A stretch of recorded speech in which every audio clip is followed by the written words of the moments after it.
Hello, good morning, good afternoon in Ghana, good afternoon in Nigeria, good afternoon in Kenya. This is Choco Millionaire. If this is your first time watching me, I want to welcome you to my live session. Once again, my name is Choco Millionaire, and I'm coming to you live from Ontario, Canada. If this is your first time watching, please let us know in the comment section by telling us where you're watching us from today. Okay, my name is Choco Millionaire. I'm a young man from Africa living in Canada for the last almost 7 years now, and I hope to inspire you through my experience living in Canada and also having lived in Africa, in Ghana to be specific. So if you're watching from any part of the world, let us know. Okay, if this is your first time, we'd like to welcome you to Choco Millionaire. Type and let us know where you're watching from. Okay, Abeku Quick is watching from the Emirates. Thank you so much, Abeku. I've had a lot of messages. Sometimes your messages keep me going. A lot of messages both in my inbox and my Gmail. Like, it's a lot. It's a lot. Some of them are full of testimony. A lady was telling me how anyway, I'm gonna go into that. First, I want to say sorry for starting late. It was supposed to start about an hour ago. Something came up and I wouldn't want to go into the details of that. So yeah, for some reason my alarm woke me up and I was just still with my girl, my little girl, right? And for some reason she wouldn't let me go. So now she's sleeping. There was a good chance she's going to be here soon. So yeah, when she discovers that daddy is not in the room, she will be up. Forgive me for running late. I don't like being late. So all right, Abu Dhabi, Nana Justice from Abu Dhabi, thank you. And we have our friend from Morocco, Braver. Welcome. Chantel Akofa, thank you for that review. Okay, I read your review. You wrote me a nice review. God bless you. Ohima Ikia Oforiwalamte. Gabriel from Ghana, thank you. Ivan Kojoma Unyo Ajadi from Techiman. Ohima Ikia, you sent me an email yesterday. That's good. I hope I answered. If I didn't, just send me a detailed description of your issue and I'll respond to that. Okay. Okay. Watch it to see the Shito Nkwa. I love this name. You're watching from Ghana. Watch it to see the Shito Nkwa. I love this name. You're buying Watch it 2 CDs and all you want is Shito. I love that name. All right, guys. We have 25 people online. Thank you so much. All right, before we go into today's topic, I like to just put this across. We have officially crossed 5,000 followers on Choco Millionaire. I have 5,000 of many people who believe in my message following. God bless you. And the interesting thing is that all of this happened in 1 week. So I started probably 3 weeks ago when I created this channel, or 2-3 weeks ago. But in the last week alone, I have seen this channel just grow in front of my eyes. In the last 1 week alone, the channel has grown by 5,000 followers. It's likely on your side, all you see is the number of people who like the page. But on my side, I do see both the likes and the followers. We've grown to over 5,000 people. That is great. That is great. All of you who are following, God bless you. And those of you who've been sharing my message and my videos to make them go and get across, this is beautiful. God bless you. I still remember when I did that first video. That was probably about a month ago. And there's a river, a lakeside by my house. I was just frustrated about just things going on in Ghana. And I had talked to a friend of mine who is a professor in Ghana, actually. And he was lamenting about the things happening in Ghana and the frustration he himself was going through. I'm like, wow, this is a professor, right? This is a professor, guys. This is somebody's dream to be a professor. And this guy is a professor. And whilst we were talking, like, I felt the pain just rip through my heart. And I want to make sure if that's my daughter. And after I spoke with him, I felt this thing inside me to just go and just capture my thoughts. To just go and capture my thoughts and just share it. So I went to sit by the river. I told my wife I was going to be away, and then she said, all right. And I remember she cautioned me, say, hey, don't go and do anything to make the politicians hate you. I said, okay. So I went and I recorded that video with the title, Some African Countries or Some African Governments Don't Deserve Their Citizens. And I posted it on the YouTube channel that I came home and then I created. When after I recorded it with my phone. So when I came home, I created a channel right away. And the name of the channel at that time on YouTube was Breaking Free to Dream. Breaking Free to Dream. That was the original channel name. Then I uploaded a video, shared it with 2-3 friends. I remember a friend of mine from China, Sofek, as her Facebook name, she commented and 2-3 people liked it or something like that. And then a blogger picked it up. And then shared this on his blog on Facebook, and it went viral. Like, it went viral. People started calling me. People loved the message. And the feedback was great. Not for me, but the message. Some people hated me for what I said. Some insulted me. But, I have an open mind. If you insult me, it doesn't stick on my skin, right? So I'm okay with that. So later on, the inspiration just came that I should create a Facebook page as well. So I created a Facebook page, and the name became Choco Millionaire. There is a story behind Choco Millionaire. I'll share that in due time. And I remember starting with one follower and subscriber, Sarah Mafu, the lady I interviewed. She was the first person to like and subscribe to my channel and like my video. And she shared it, and it started from there. And friends like Jerry Akanwari started liking. Yusuf, Yusref, for example, will share all my videos and my posts. And guys, that is how it started. Without you, we wouldn't be here. We are 5,000 plus followers now. And I believe there are many, many more people in Africa who will find out about my page, my channel. And I believe I'm going to be here for a long time because I didn't force myself to do this. Like, I know this is my time to come out and connect with the youth. So I'm happy. All right. I'm happy. God bless you. Abeku Quick. He said that video has almost 400,000 views. Yeah, you're right. The one I did on the bridge, the ship and the bridge, is about almost 500,000 views as well. So all of that in 1 week. So yeah, God bless you guys. So now you may have noticed the topic, Africa's problem, the problems we have in Africa. Who is to blame? Is it the citizens or the governments? Guys, let me hear.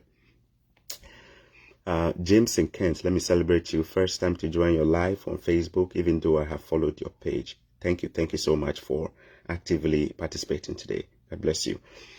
Let me know the topic. Who is to blame? Who is responsible for where we are now, the problems and how to get out? Who is it? Is it the leaders? Is it the citizens? Who is a problem? Where do we place the blame? Aside from placing the blame, who is responsible for getting us out? Let me know what you think. Josephine says government 90%, citizens 10%. Dennis Captain, the politicians are to blame. Okay, Dennis, thanks for your perception. Abeku is the government, please. For my opinion, is the government. Lebo from South Africa. South Africa's problems, Africa's problem. Who is to blame? And who is supposed to get us out? Is it the citizens or it is the government? Okay, we want us to separate the two. Governments are those with appointments and elected officials or appointed officials, and citizens are the people without appointments Who is it? Roxanne Jr., it is those who take decision for the country, town, community. Okay, Roxanne, thanks for sharing that. Gabriel Amonike, it is the government, nothing else. Okay. Mark likes to do it 70-30, citizen 70, government 30%. Mark Anthony. All right, thank you, Mark. Where do we locate the problem of Africa and how do we get out from there? Quentin Ajete Okan, I think it is an issue of leadership. What is the use of a good car to bad roads? Okay, thank you, Quentin. Leadership, everything is hardship, everything is leadership, the rest is reflections. Rania, I think we both need to work hand to hand with the government. All right, Rania. Jameson, our first time viewer today, the leader, of course. For instance, today I realized their salary only is Ghana cedis 33,000. So you're worried about their salary, eh? James, you're worried about their salary, eh? Okay, Ike's Snacks, the head has been the problem from Adam. Ike's, you're saying from Adam he has been the head, huh? Okay. That reminds me of a former president's statement that corruption has been there since Adam.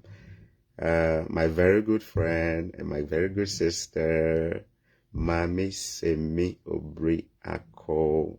Wow. Let me celebrate you, madam. You're watching. Thank you. You're watching today. Fatah here. Bint Ibrahim, we talked recently. I wish you all the best with the application as you're working on it. You are really doing well, boss. Thank you. Now let's go to it. Who is to blame? So there are two schools of thought. One thinks that the problem is with us, the citizens. We are, you see, I'm including myself. I'm not saying I'm in Canada, so I'm not part of. Some people say that the problem is with the citizens. Citizens are troublemaking. We make things difficult. Don't do this, we do this. Don't go and mine, we go and mine. Don't go and put refuse here, we go and put refuse. Don't go and do open defecation, we go do them. Don't go and do 419, we go do them. Like, people say that the problem is the citizens. That is one school. My uncle, Mr. Steven, is saying that Ashimadi Steven is saying is the government 95% and 5% for the citizen. All right. Thank you so much, uncle. We the citizens are not doing the right thing. We voted them, and so we kick them out whenever we want. All right. So, guys, thank you for sharing. I think when we go on with the opinion poll, we'll have different opinions, right? Let me share this with you, what I believe. My belief is going to be mostly coming from what I've learned growing up as a young man from school, a young man who has traveled as well. At least I've lived in 2 continents now, so I've seen things happen. And also my belief is also based largely on practical things happening around and about the concept of leadership, okay?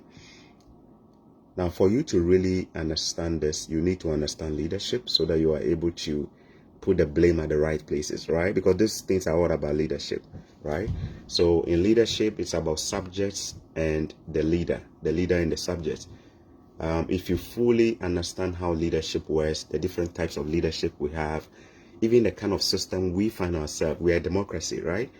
If we're in a different kind of system, the answer will even be different. But we are in a democracy. Most countries are democracies today. So it's easy for us to really place this in a democratic context, right? The concept of leadership has evolved over time. There were times where there were military regimes all over. Everything was determined by the military men. I won't give you lectures on that. We've changed. We've gone through so many systems. Today, we are in a more freer world where there is freedom, and largely there is freedom, even though it's not 100%. So we can analyze leadership in the context of a free global world today. Who is to blame? Here is my answer. I subscribe to John C. Maxwell's thinking that everything rises and falls on leadership. Everything rises and falls on leadership. John C. Maxwell. Now, basically what that means is that everything is about leadership. It's never about the citizens. It's about leadership. I subscribe to that school. For me, 100% is about leadership. In fact, Dr. K. and Jacob, somebody that I admire and I follow and I also work with, like, he has been preaching this same concept of 100% leadership responsibility. I subscribe to that. I am 100% leadership person. I believe the problems of Africa is 100%, 1000%, 2000%, not even 1% the citizens, 1000% the leaders. Okay, and I'm going to explain. Don't, even if you disagree with me, it's fine. Let's keep it respectful, no insult. Let's go. Guys, I'm also very aware that the current atmosphere in Ghana, the political climate in Ghana is very charged with this very topic.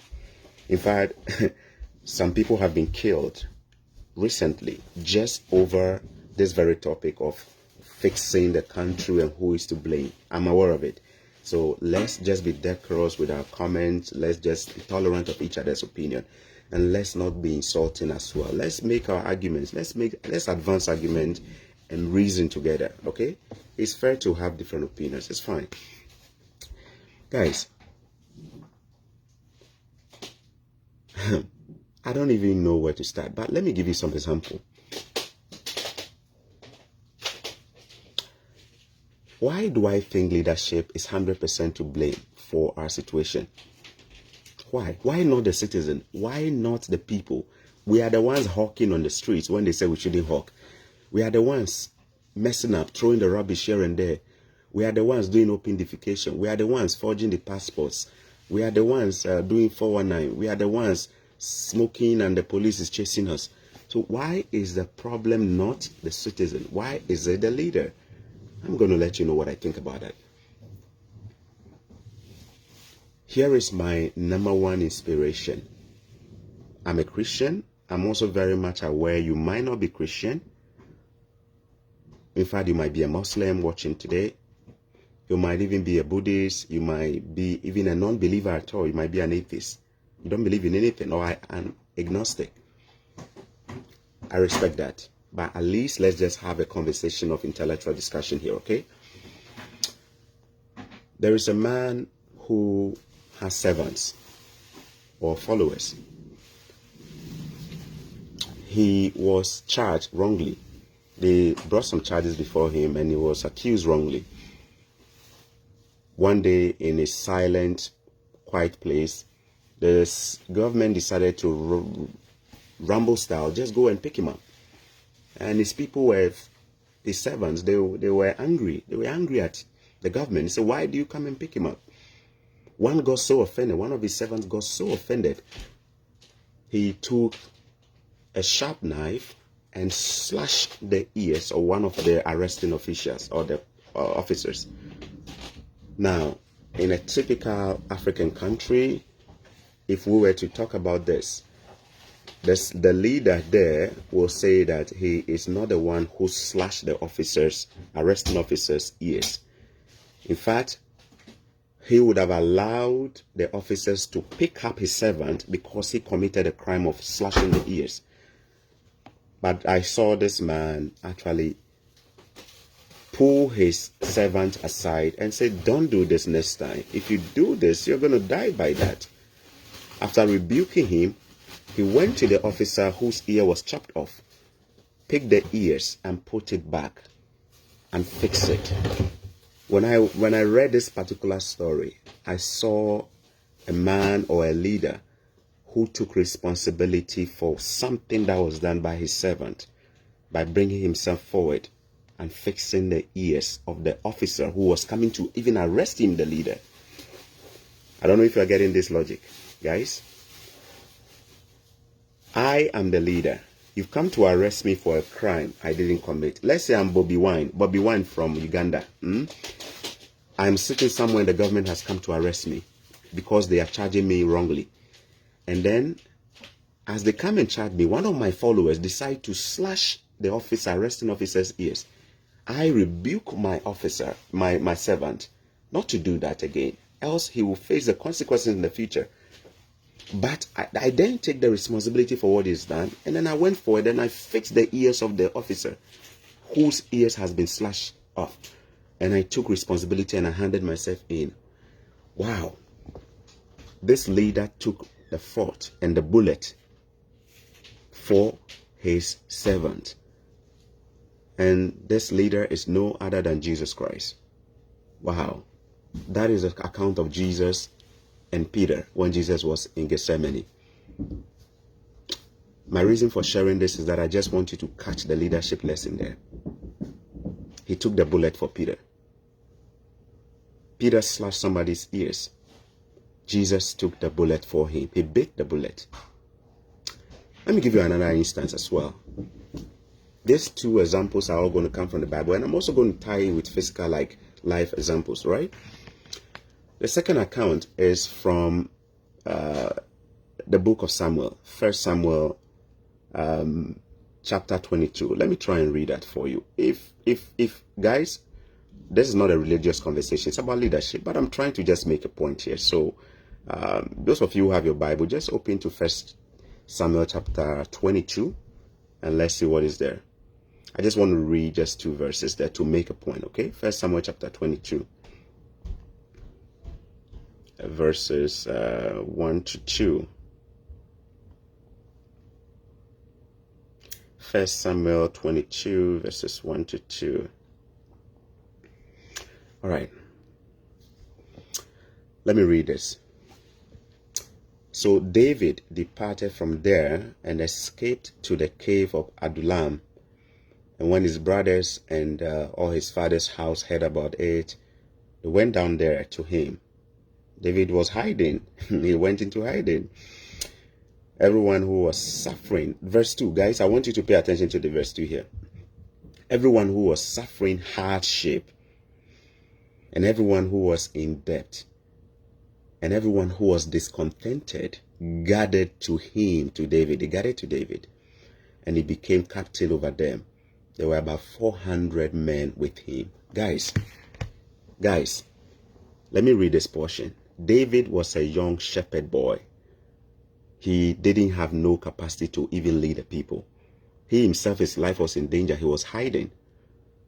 But in his hideout, the people of his land, who have been described as being in hardship, discontented, disenchanted, in complete dissolution, and looking destitute, repressed, feeling like slaves, these people gathered unto David.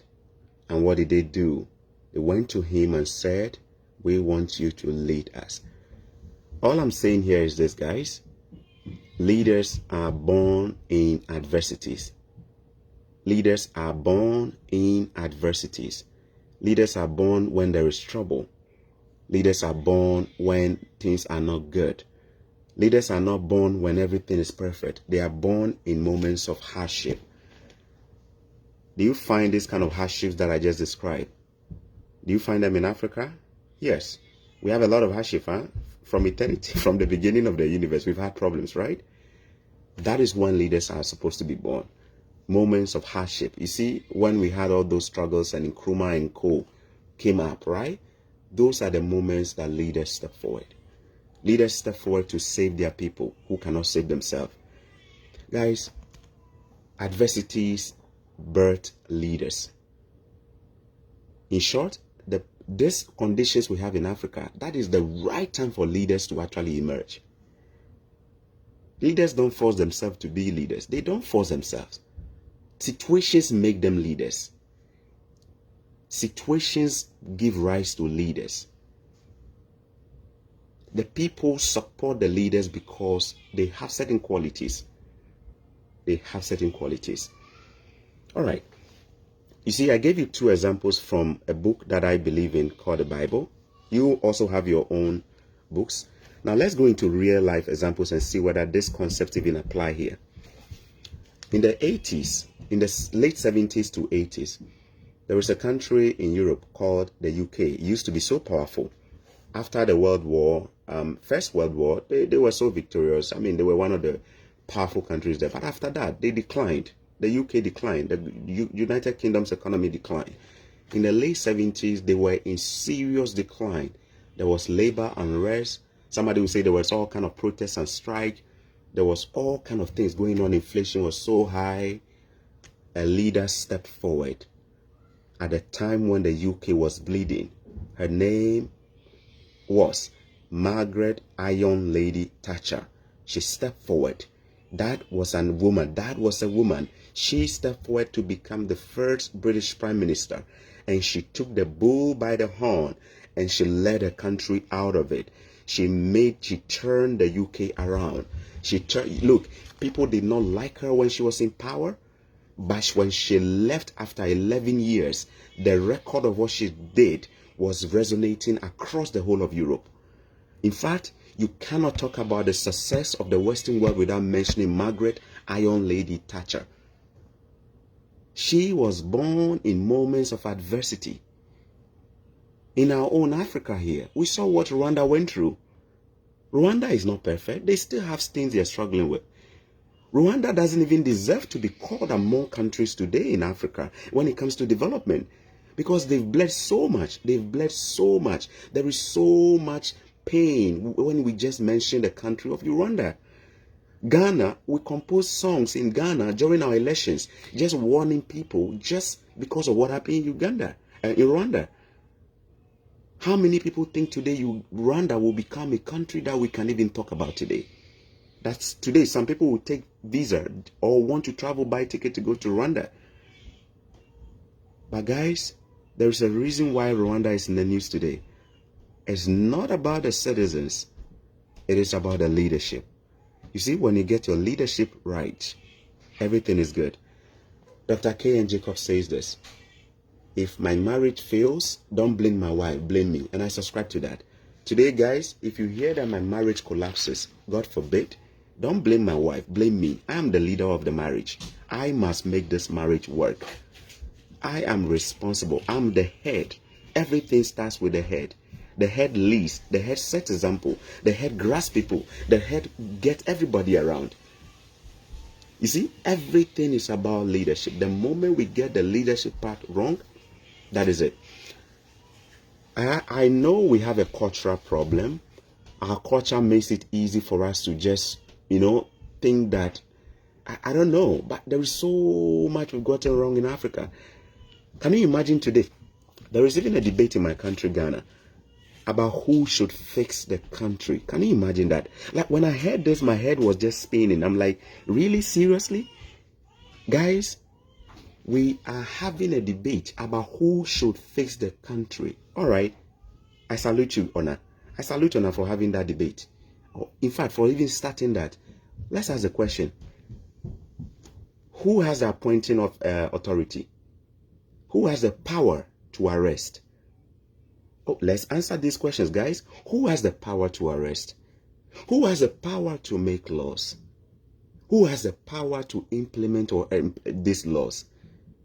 Who has the power to build roads? Is it your parents? Who has the power to collect on our money? Is it our parents? Is it your brother? Who has the power to take taxes? Who has the power to set taxes? Who has the power to give concession for the mining of oil in Delta State or in Ghana? Who has the power to sell our land?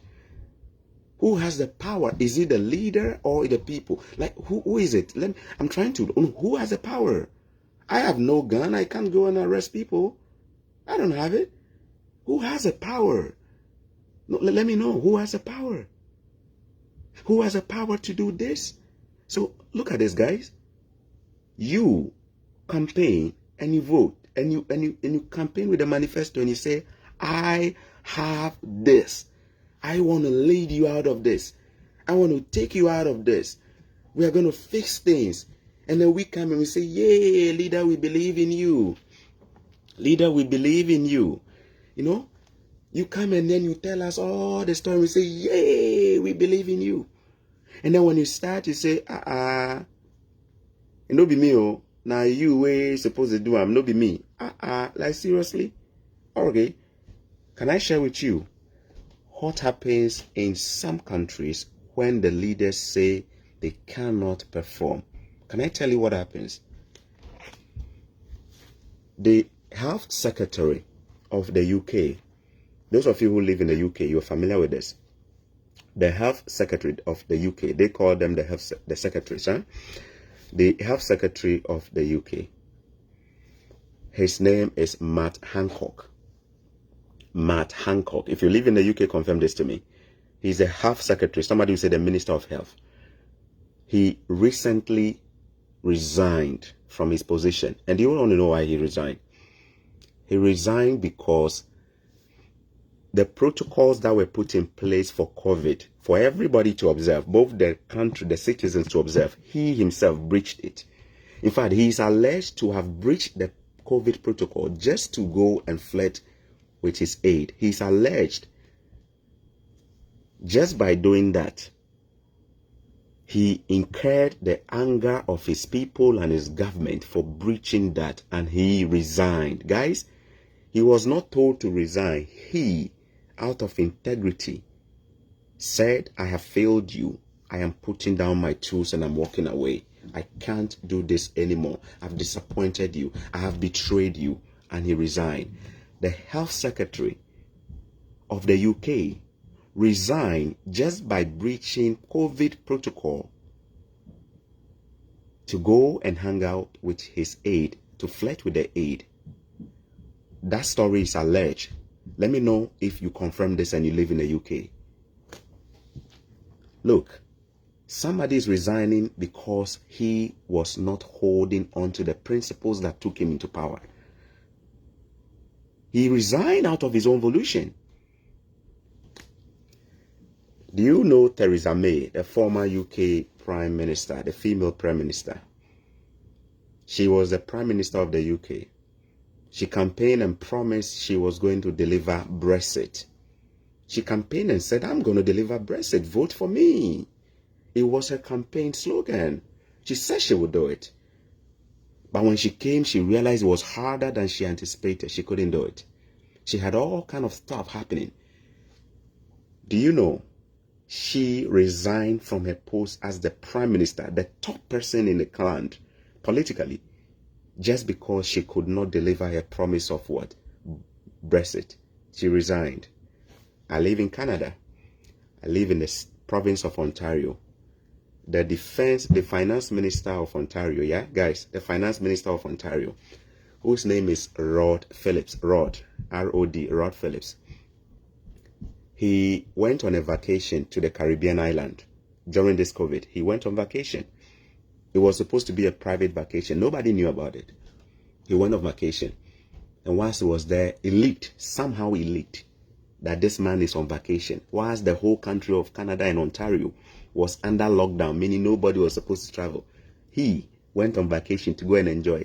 According to the stories, he had booked it long ago and he couldn't have cancelled it. He wanted to go and enjoy his summer vacation. So he went and he leaked.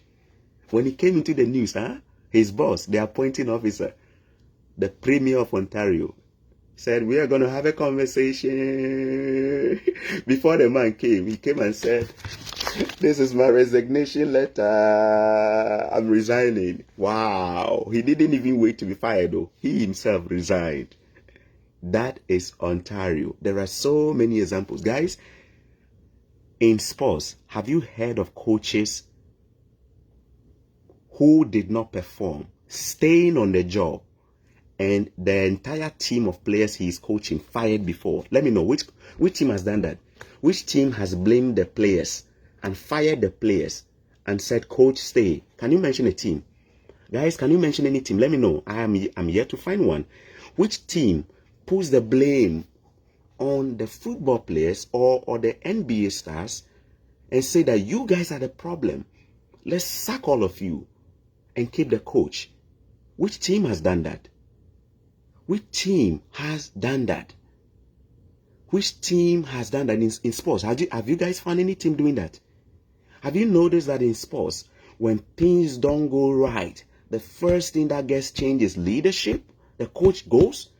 Whether he has a contract or not, he's fired right away. If you are a Chelsea football fan, you know what I'm talking about.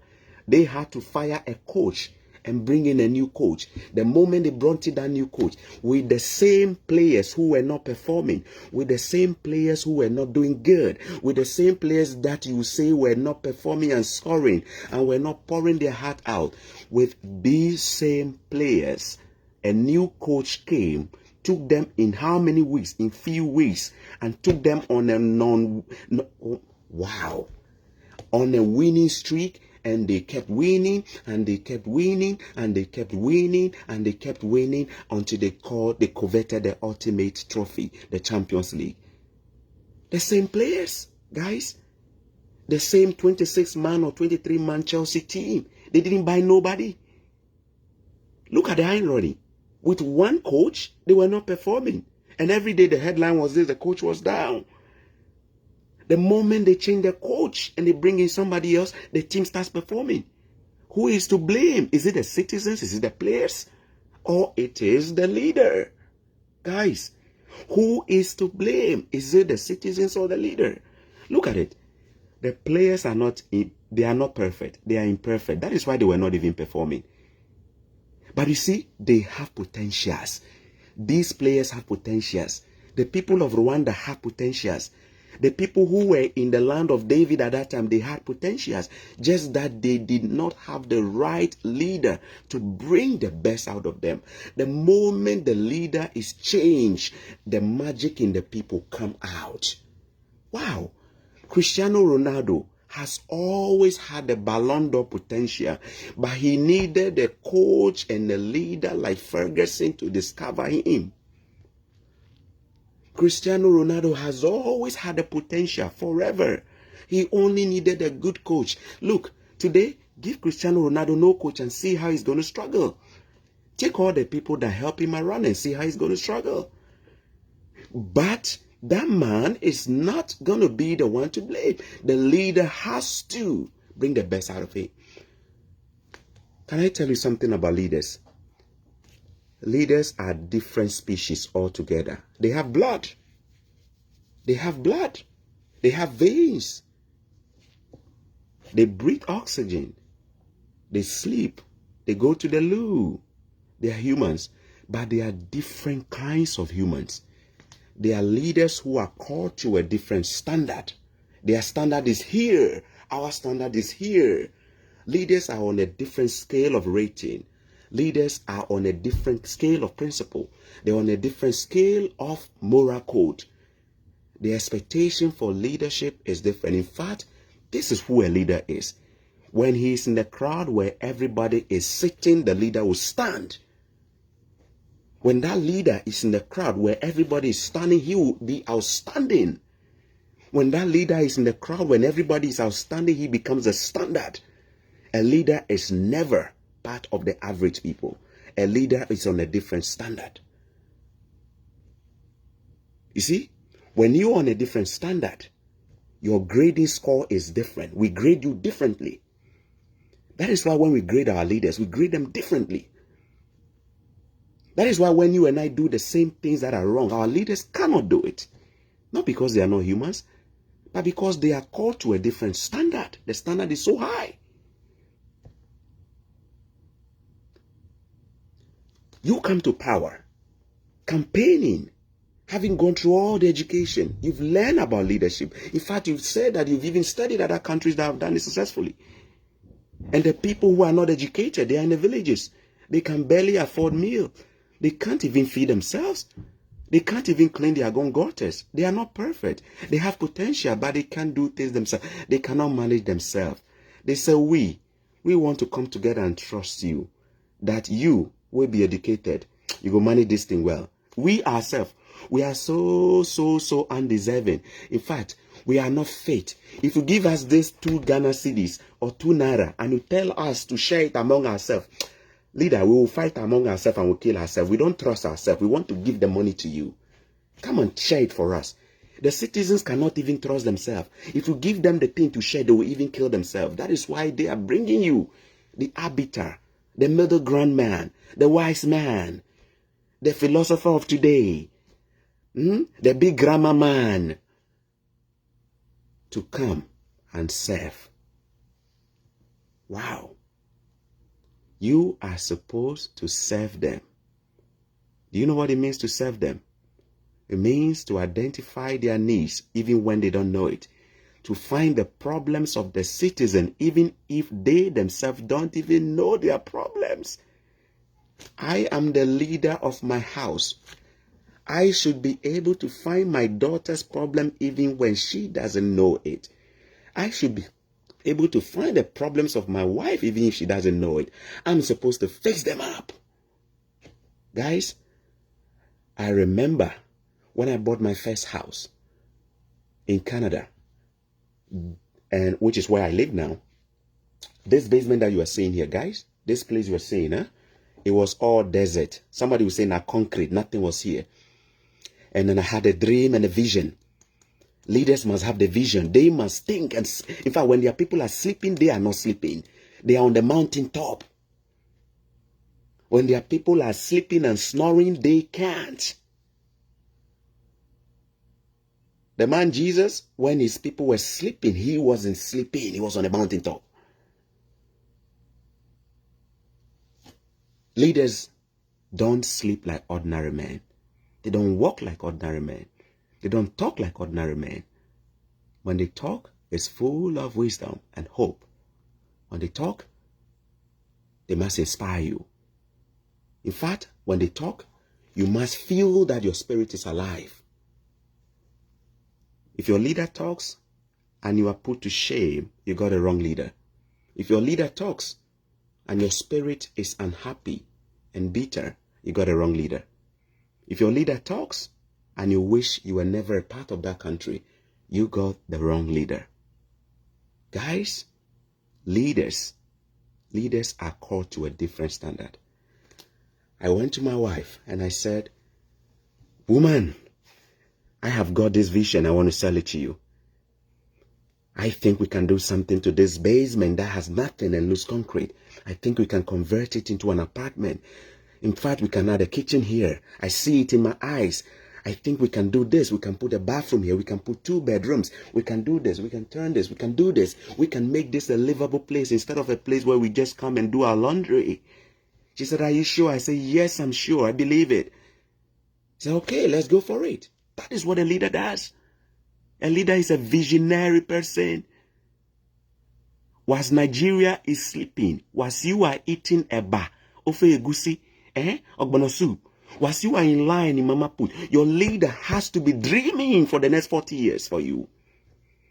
How he can change your whole life for you. That is what leaders do.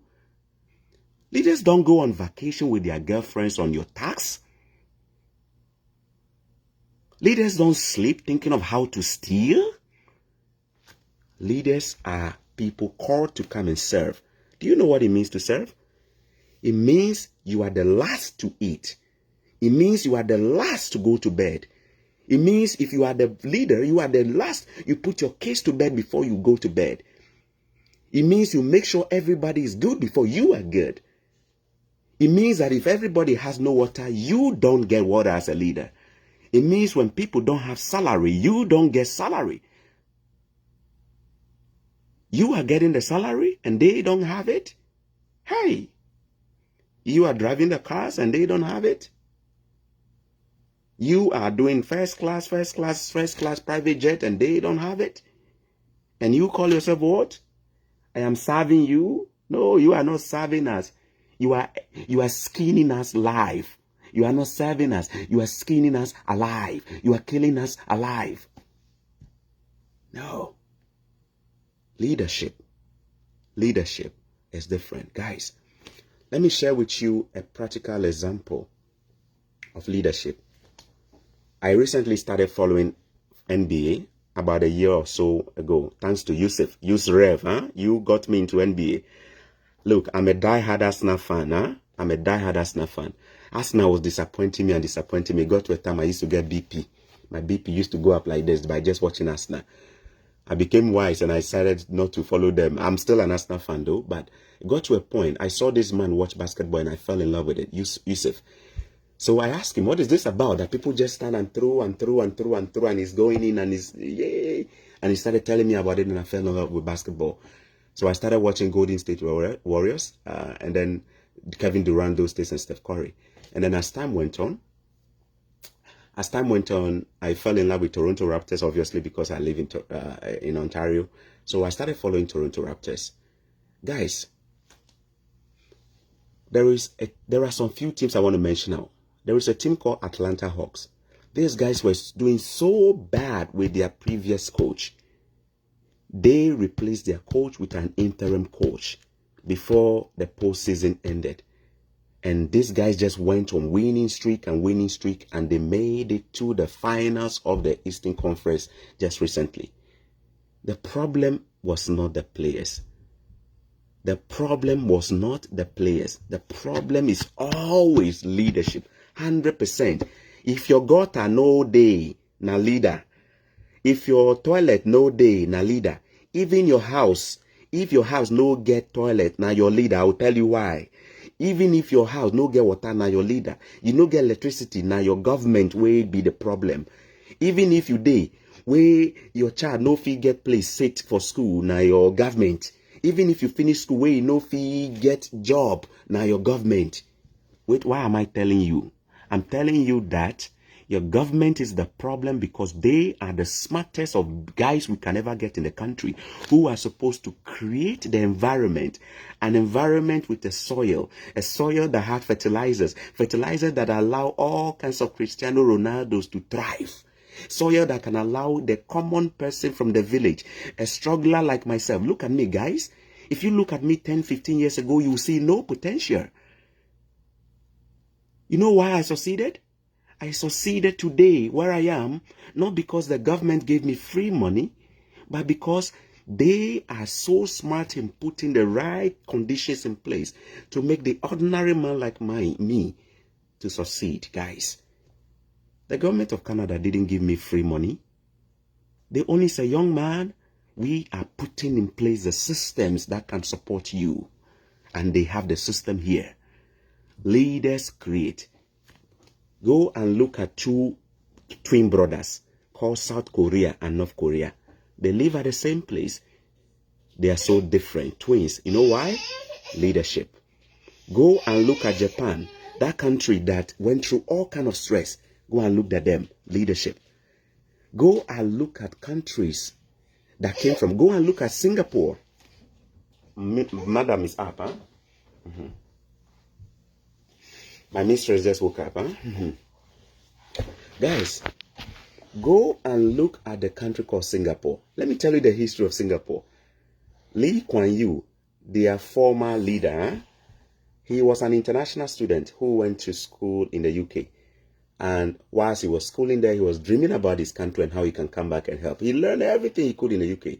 Went back home and started a campaign of leading his people out. That man single-handedly led his people. When I say single-handedly, I mean not to say he did it alone, but his leadership wisdom was able to turn that country, that landlocked country, that nation state, that city state, that was nowhere to be talked about. He turned Singapore around. Guys, do you know how Singapore looks today? They are one of the top places that people want to travel to today, Singapore. But when you mention the story, or when you talk about the story of Singapore, you don't talk about the citizens, huh? You talk about the leader. When you talk about the United States, tell me one country that has developed because of their citizens. It is always about the leadership. The Middle East is not the place that has a perfect record in everything. But when you talk about how these people who have a desert, it means a place that potential should even be difficult to develop. Look at how these people have developed. The UAE, United Arab Emirates. Look at them. Look at all these countries in the desert lands that are turning their place of desert into places that people can come and visit just because they have leaders and they have sheikhs who are dreaming and being smart and are thinking when their people are sleeping. When their citizens are making babies, they are dreaming for them. When their citizens are sleeping and watching football, they are dreaming for them. When their citizens are even messing up, the leaders are dreaming for them. Wow. The problem we have in Africa is not about the citizens. We will never be perfect as citizens, guys. The man in Choco will never be perfect. He will go to the seaside and do his thing. He will go to the seaside and openly defecate. The man who has a gutter will not stop putting rubbish inside. I know there is a shared responsibility. But guys, until leadership steps forward, the citizens don't act. Leadership is a cause. Citizens respond to leadership. What your leaders do is what you do. What I would do is what my daughter would do. My daughter is not going to do what I don't do. I cannot tell my daughter to go and read book when I don't read books. Eh?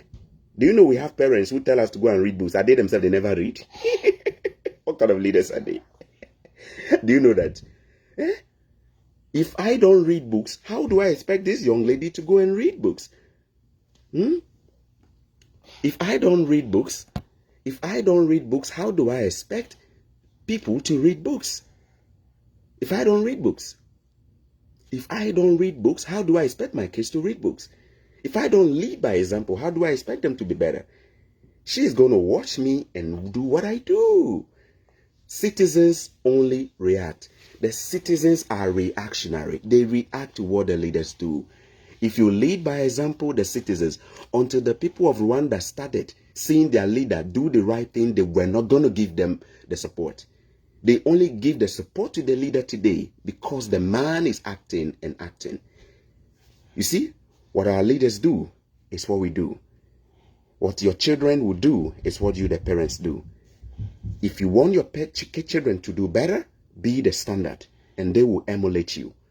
You cannot tell the child to do what you don't do. If you smoke igbo, your pikin go smoke igbo.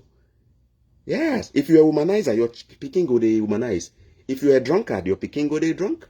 Look into your family and see the trend. What your previous leaders in your family did, your kids are doing it. Citizens are not the first point of change. The first point of change is the leadership. Leaders must get it right. They are paid to do it. That is their damn job. If you can't do it, get out. If you can't do it, get out. It's better to even hire a foreigner to come and do that job if you can do it. Yes. That is what people do. You think Abramovich of Chelsea has time for your nonsense? You can't do it and you have excuses? Fix the players and stop complaining. Fix them up. You have the whip. Clog the whip. Stop saying the players are this and that. Fix them. Give them disciplinary caution. Sanction them. You have the power. You don't come back and blame them. That is the same players who went on to become Champions League winners.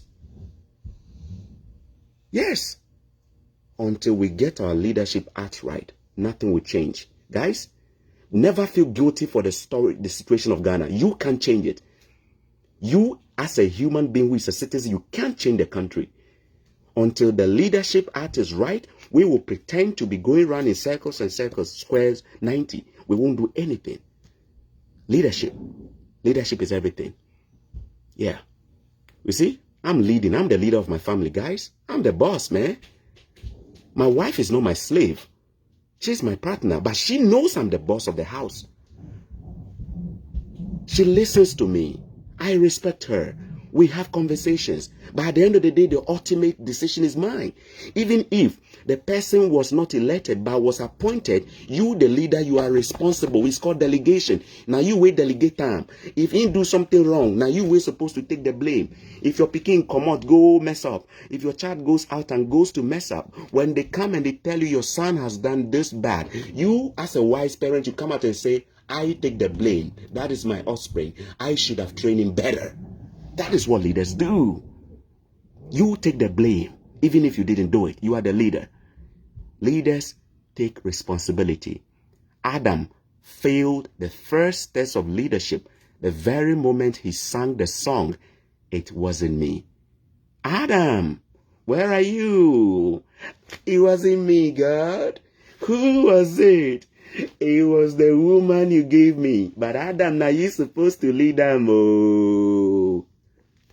Do you know anybody who has been singing It Wasn't Me and he's a leader? Run for your life. You are on the wrong ship. That ship is rudderless. It's got no direction. You're going down.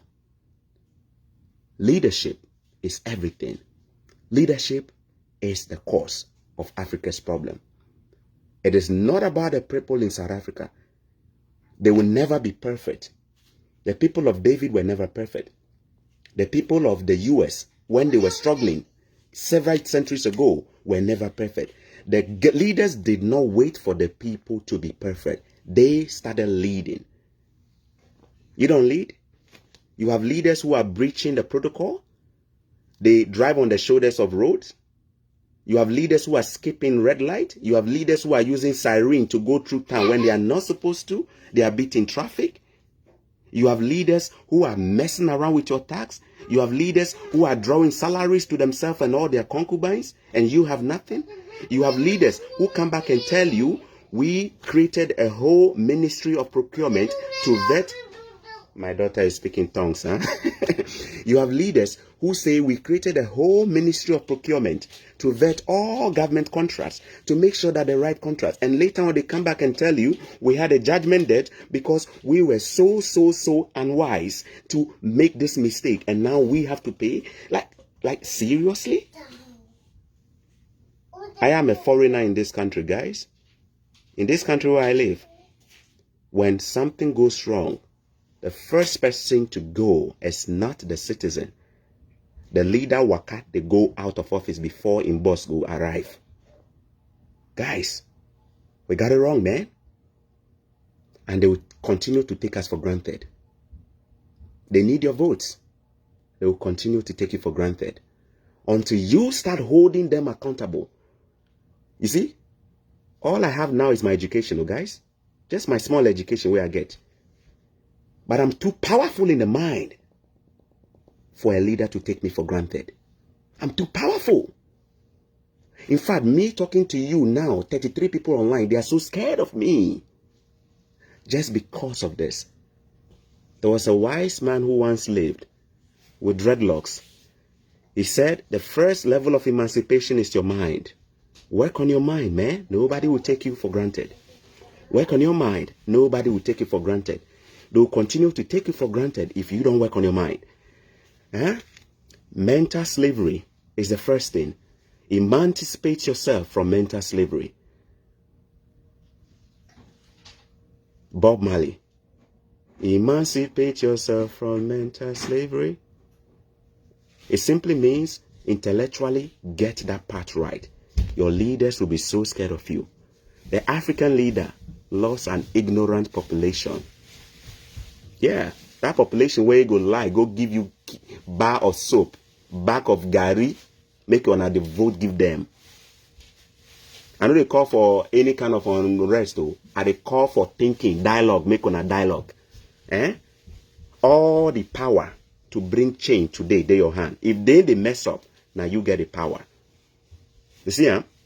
See how some people they feel Manchester, they there. The owners of Manchester United, they know one sign player. They know the one sign player. They did there. Of course, they were signing, but they had to make some key transfer decisions, and they were not making it. You saw what the people did.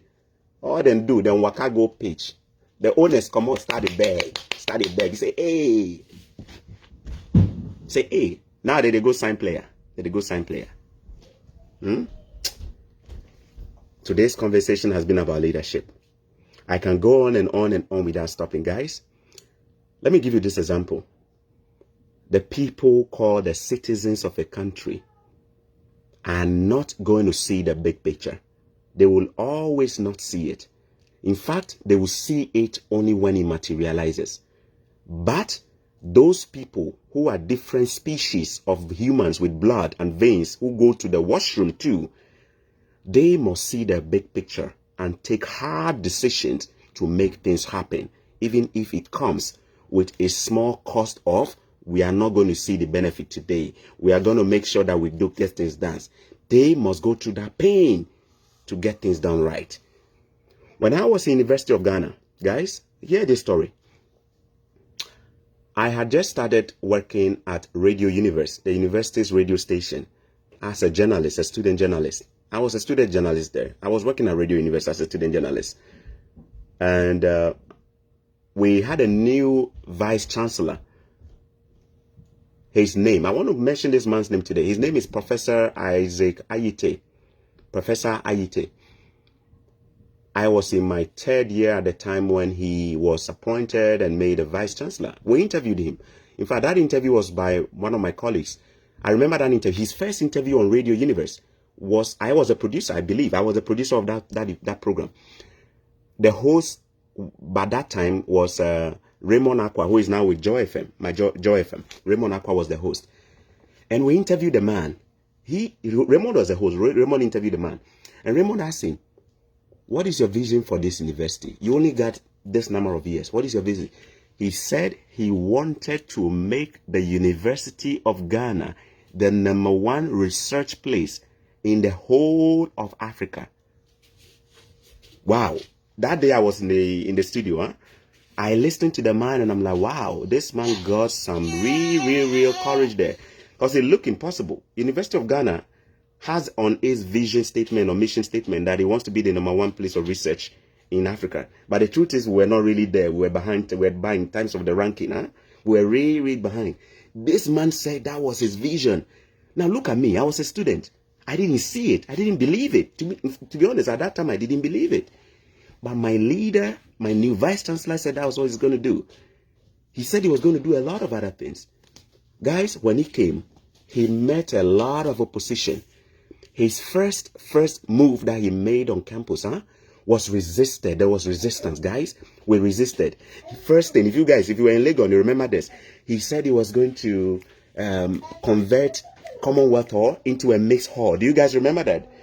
Commonwealth Hall, which is one of the residences on campus in Legon, University of Ghana, which has always traditionally been a male hall. He said he was going to convert that. And the uproar, the resistance, people were angry. And then later on, he decided he wasn't going to do it. He was going to postpone it. And then he decided that he was going to do a town hall where he would have an engagement with the students to explain his position. So he put out a communique that he wanted to meet us at the central cafeteria. The central cafeteria of the University of Ghana, which is at the central location of campus, Mensa Saba Hall area there. He had a meeting there with students. He invited us students. He said, come and let me share my vision with you and tell you what I want to do. That day, I was the journalist assigned by Radio University to go and cover it. I remember so well. I was there. The man spoke. The resistance was fierce. Guys, when he told us what he wanted to do, he said he was going to build new hostels. He was going to make sure that the accommodation crisis on campus was gone. He was going to do this. He was going to do this. People said, the students said, no way. I remember so well, guys. I was the journalist. The students said, no way. Guys, even me, myself, when I was there, I remember in my mind, I said to myself, this man, whatever he's saying is unrealistic. It won't happen. I doubted him. Guys, I doubted him in my capacity as an ordinary person who doesn't have the vision to see, the foresight to see the future. This man said he was going to build new hostels. He was going to do this. He was going to make sure that the expensive prices of accommodation in the private hostels were the same as the ones on campus for the traditional. I thought that was not possible. How do you make Ivandi Hostel, Pentagon Hostel, which was so expensive, the same as the ones here? He said he was going to do it. I didn't believe in that. Guys, fast forward. Did he do it? Yes. Did he do it? Yes. I'm telling you. The man did it. He built there were new hostels across. In fact, he finished the Jean Nelson Hostel. He finished all those hostels on the University of Ghana campus.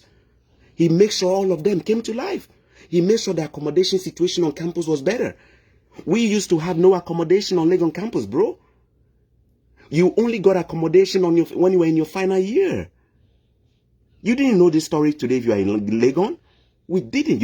You don't probably know this story. You will enter University of Ghana as a bachelor student, and out of your 4 years, you could only get accommodation once. Even that, you were lucky. This man made sure that he put in place measures. He put in place measures that changed this narrative for good. It got to a point, the prices of accommodation was the same in the private hostels, which used to be so expensive. They were the same as the ones here. The struggle to get accommodation was not, in fact, he didn't erase all of it, but it was much better than he saw it. That man is my leader. That is the kind of man you call a leader. Hate him for what he didn't like. Hate him for all the things he didn't like about him. That is the man called a leader. I respect you today, sir, and I say your name publicly. You are the leader that we need. Do you see what is going on in Accra, Ghana? When the leader says that this is the vision I have for this city, I want to change the city. And the people say, no. And the man say, I go do ammo. The people say, no, we go fight you. Some say, we go take you, go juju, we go kill you. The leader say, I go do am with my life. And I know tomorrow you appreciate me. These are the people we call leaders. Leaders are born in tough times. Hard times create strong men. Hard times creates great leaders. Hard times create strong leaders. Hard times create strong men. Hard times create leaders. Can you think of a leader who reflects the qualities we talked about? We don't have it. Stomach politicians. People who finish first degree and are running to their law schools, not because they want to become lawyers, but because they want to speak better grammar and steal from you and become parliamentarians. Many people today are becoming lawyers, not because they want to practice, because it's the quickest way to go and get ex gratia. It's the quickest way to go into parliament and speak grammar and confuse you and I when they are stealing. Many of my colleagues today are in law school, not because of anything. They don't like law. They want to speak grammar, we go confuse you. Amicus Korea nonsense. Judgment day, we go see all of now. Me, I say judgment day. Now only one thing where I ask God, though, make it give me cane, where then soak am for kerosene. That's all I want.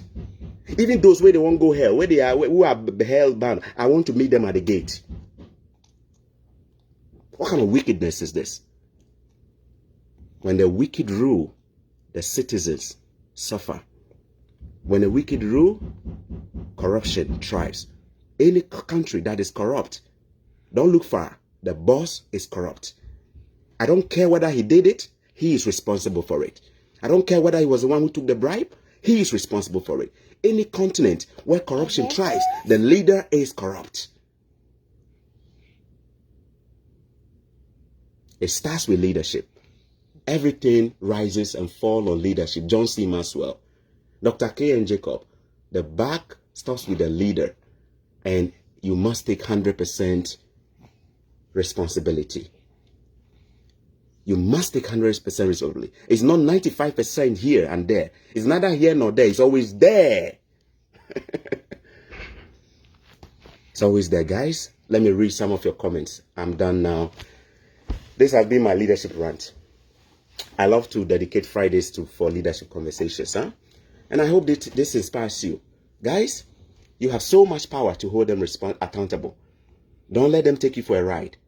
You can decide today to end it by telling your leaders, enough is enough. No more taking us for granted. You can decide to put them in their hot seat. When the citizens rise, the leader will begin thinking. They know it. They are only taking us for granted because we are not acting. When I say acting, it starts from the mind. If we don't act intellectually, if we don't share videos like this, that can invigorate the mind and make the mind think, this is how they get us. This is how they get us. Yeah. They want you and I to be watching comedy on YouTube and Facebook now. They want you and I to be sharing emoji. They know we are not so serious that anything will happen will turn them into yawa of the day and yawa of tomorrow and everything and laugh over it and go and sleep. Those of us who go and have sex will have sex and sleep and forget it. Yes, the moment we become serious and we begin to take them on, they will come back and say, yes, sir. Yes, sir. Now you will give me power. Yes, sir. Now you will vote for me. Yes, sir. Yes. Until the Nigerians said enough was enough, SARS was always going to be there. Until the people of a country say enough is enough, the problems will linger. Leadership has become the biggest albatross around the neck of Africans today. You see, that was why I made the first video. That some African governments don't deserve their citizens. Somebody like me, corrupt countries don't deserve me. No. See, smart countries deserve me. Because now this same work where they do, if I dig Ghana, I won't do them. You know, will give me chance. I come here, somebody give me, I succeed. You see, somebody somewhere appreciates you. You were a woman, you were a wife. Some man know they appreciate you, another man go appreciate you. You are a husband, you are husband material. One woman know they appreciate you, another will appreciate you. Yes, some people don't deserve you. Some people don't deserve you. God bless you guys. Let me read your comments. If you have any comments, post them. Let me read them. Patience are late for Christ. We have to change our mindset. Front gate, I love you. I love you too. I love you too, sir. Circle, Michelle, Jonas, God bless you. God bless you too. Jaden Brown, great mind. God bless you. We need sharp minds today. Education is the biggest enemy of education is the number one weapon the leaders don't like. They don't want you and I to be educated, though. They want you and I to be so ignorant, because they thrive when we are ignorant. They know we won't complain. They know you won't even read that they have given themselves some things. They know it. The moment you become educated, the moment you inspire yourself, the moment you start thinking differently, the moment you feel sorry for pain, the moment you feel sorry, the moment you start feeling sorry for asking the government to do things, the better. Guys, Canada is not perfect. US is not perfect. But their leaders cannot take them for granted, guys. They will, look, even this COVID, this COVID that we have with all these protocols, do you know how the leaders are facing opposition from their own people? Some are suing them. Some are suing them. Some are suing the leaders. You know why? Not because they are right in suing, but because when you have an educated population, they will engage you boot for everything you do. They will use the necessary powers to take you on. Whether legally through a legal redress in court, they will take you on. Even before you vaccinate somebody now, you must give the person an explanation why you have to put a needle in his body. You don't just go around and do it. I'm not saying something is wrong with the vaccination. I'm saying an educated population is always an active population that cannot be taken for granted. You cannot take us for granted. We will push back. They want you to be ignorant. Machiavelli said, states thrive when the people are passively ignorant. They want you and I to be ignorant. They want you and I to be watching movies. They want you and I to be watching TV shows every day, not to even know what is happening. They want you and I to be watching comedy and cartoons and memes. They want you and I to be engaged in things that will distract us from knowing what they're doing, so that they can steal and steal and steal. The youth of today, let's get serious. Let's get serious. Let's change the dramatization of serious things into serious conversations. Let's stop converting everything into funny videos where we are just laughing and we sleep over it and drink wine and say it will get better. God does not intervene in the affairs of men when they should use wisdom. No God intervenes in the affairs of men when they are supposed to use their wisdom. He's giving us the power to change. Countries that don't even believe in God are changing. How much more us? We have more Muslims than anyone else. We have more Christians than anything else in Africa. How come we are the ones struggling? How come? Because we are allowing our leaders to take us for a ride. God bless you. Keith Loris Kinkin, you are watching from Benin Republic. God bless you. God bless you. Aquilina, my favorite follower today. God bless you. You did a whole video just appreciating my content and telling people about it. God bless you. All of you who are on today, God bless you. God bless you. Anybody with a question? Let me know. Now, guys, let me ask this question again. Africa's problem, who is to blame? Let me see whether everybody still believes in what I said, or we still believe in 70-30 ratio. Let's see. Who is to blame for Africa's problem? Who is to fix our problem? The leader or the citizens? Let me hear you now. Let me hear you. Benin's problem, Keith Loris, who is to fix that? Is it you or the leader who is in power? Who is to fix that problem for you? Who is to fix your road? Who is to make sure that when you build a house without a toilet, they take you on and make sure you do the proper things? Who is to make sure that when you build without permit, they come for you and make sure you do the proper things? Who is to make sure that you don't build by the roadside where water or rain will come and flood the whole place? Who is to make sure that nobody drives without a license? Who is to make sure that nobody violates the law? Who is to make sure that traffic rules are followed? Who is to make sure that illegal things are under control? Is it you, the citizen, or it is the government? Let me know. Jacob Zuma. Let me read this. Jacob Zuma has been jailed for his corruption. And that is how all the leaders, the former prime minister, not the recent one, not Netanyahu, the former prime minister of Israel, and one of the most powerful countries in the world you can think of, he was jailed over corruption. When countries are so smart, the leader is afraid. He can't even sleep. When the leader knows you guys are not serious, they will take it for granted. Asari Etuahini, leadership crisis is our problem. King Solomon, first time watching you. I really am enjoying. God bless you, sir. Okay. Ashimadi, my uncle, leader, bro, leader. So when my uncle started, he said 95% leadership and 5%. Now he said leader, bro. Wow, we are now having a conversation. Kwabna Ebo Ata. I think I remember you, my old mate from the Polygonal area there. God bless you. You contacted me today. We are to fix the problem because we are the future leaders. Even before we become president, we need to change our mindset, our way of thinking. So let me ask, who will you say is where does the buck stop? Is it with the leader or the citizens? Let me ask, Ebo, if you can come back on that. Who will you put the responsibility on? Is it the leader? My theory is that the leader must act for the citizens to be inspired and follow. When a leader doesn't act, the citizens get inspired to do the wrong things and overregulate. So let me know. We cannot all change. No developed country in the world has fixed their citizens before developing. They always got their leadership act right. That is how they develop. Ebo, let me know if I understood you right. Who are you saying the back stops with? Is it with the leader or? Let me know.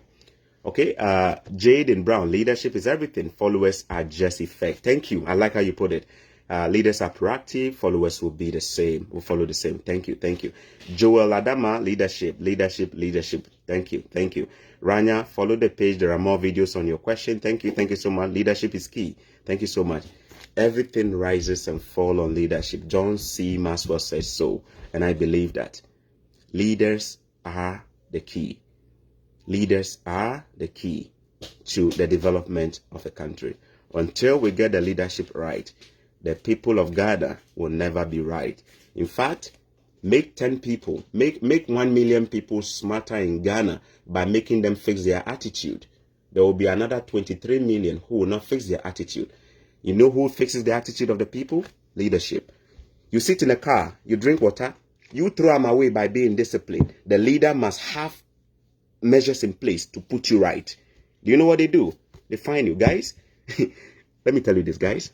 There were things I could have done in Ghana easily, but when I came to this country, I don't do them. Look, I don't skip the red light. I stop by stop signs. I don't drive recklessly. I don't drink and drive. Not because I don't want to do it, but because I know that when I do it, the leadership will come after me. Look, humans have the tendency to always be stupid. I can be stupid anytime. I can be a big mess anytime. But look, you see my daughter where I get right now. Let me just be stupid by my handling her. You will see how the government will descend on me. You see, the government cannot wait for me to be perfect. They cannot wait for me to fix my attitude. They have put measures in place to fix me. That's what I mean. You know what I mean, eh? They have put things in place to fix you. You cannot build a house without toilet. Do you know why today you are building a house without toilet? Not because you are indisciplined, no. But because you know the leadership is sleeping. They are sleeping on the job. You know they are sleeping on the job. That is why you are doing it. The moment your leadership is right, oh my goodness. Nobody will do the things they are doing. The moment somebody is at the beach, making sure that before you come out your pants to defecate, your buttocks is on fire, you won't go there. But let the leadership be sleeping, people will do it. It's just human nature. Humans are not perfect. They are imperfect beings. That is why leaders are a different kind of species. All right. Kwam Skuje, you can live without most part of the body, but the head try and see. Pun intended. I understand you. The head is the most important. All the other parts follow the head. Wisdom Nunya Jedu, an army of sheep led by a lion will always defeat an army of lions led by a sheep. Wow, this is deep. Leadership is everything, bro. Leadership. Akwesi Martin Surugu. Leadership is everything. My people in Nigeria, my people in South Africa, do you believe the problem is you? I don't think so. The problem is the leadership you have, huh? You got a wrong leadership. We got a wrong leadership in Africa. We got a wrong leadership. Henry Quarter is gradually winning and turning Accra to what it should be. even though his predecessors failed. And that's what I call leadership. When I first went to Lagos, I was so surprised at some of the things I saw. I asked, how come you guys don't have Okada anymore running around? Sorry, I think there was something I saw. I was so impressed with. I don't know whether it was the sanitation level or the discipline with the Okada, you know. My first time when I went to Lagos through Seme, mile 7 or 11 and then Ikeja, I was so amazed at the discipline of Okada. And I asked somebody, I mean, when I used to watch Nigerian movies, Okada was so much of a mess in Nigeria. I mean, in terms of the way they were conducting their stuff, right? But when I went to Lagos, I saw it different. So I asked somebody, what was the secret? They didn't say the Okada drivers. You know what they talk? They mentioned the governor of the state of Lagos. Please remind me with the name. The name is not in my head. They mentioned the name of the governor. They said the governor is the reason. The governor now him bring the change. They didn't say the Okada drivers brought the change. Yo. They said the governor brought the change. And the people bought into it. Henry Quartey, the mayor of Accra, you like him or not, whatever he said he would do, the people will resist it. But if he is somebody with a vision and he's seen it, he will go ahead and bulldoze, even if it comes at the cost of his life. You know why? Leaders see the vision and they go for the vision. Whether the people like it or not, they get it done. Sometimes you can't wait for everybody to be fixed before you act. You can't. You can't. Leaders must lead. Leaders must get things right. Huh? She has a tendency to not do the right thing. I must lead her. I can't wait for her to be perfect. I must lead her. The major problem is leadership, bro. And there is more to it. Kwabena Eboata. Thank you so much. I will one day meet you. Front gate. Yes, I will meet you one day. We will meet. We'll meet one day. He's a regional minister, bro. Thank you. Thank you for the correction. He's not the mayor. He's a regional minister of Accra. Is it Accra, Rania? He's the minister of Accra, regional minister. Thanks for the correction. Huh? Guys, are you with me now? Now when you go home, remember, the only reason why you are in discipline is because the people who are supposed to keep you on your toes are sleeping. The people you have paid to fix you are sleeping on the job. And they are not just sleeping, they are busy taking care of themselves. That is Africa's problem. God bless you. We will meet again another time. Fridays, I love to have leadership conversations. Other days, we have opportunity conversations and social networking conversations.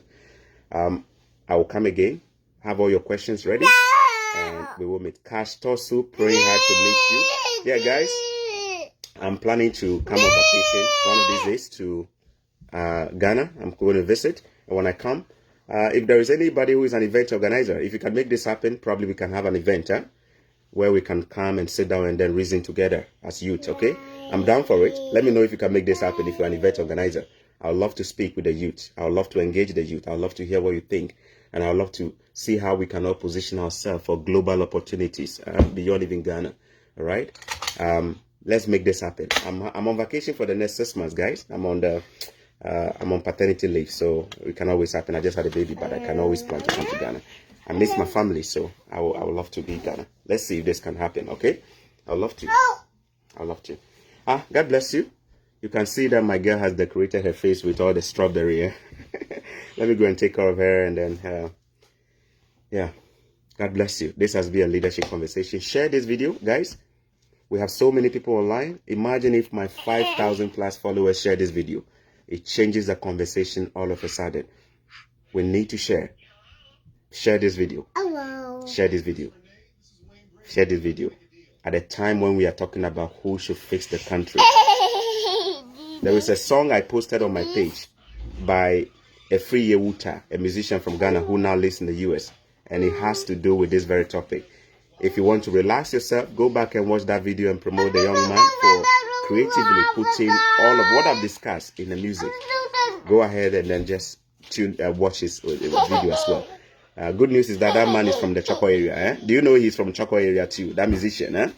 God bless you guys. I'll see you again. Bye-bye. And please follow my, if you don't mind, subscribe on YouTube. The channel name is Choco Millionaire. I'm also on Instagram. The channel name is Choco Millionaire. Let's connect, okay? There's a lot I'll share. I'm not even done, guys. This is not something I'm going to do and we'll finish today. I'm not done. There is a lot that I'll share. And let's stay connected. Share the video. God bless you. Bye.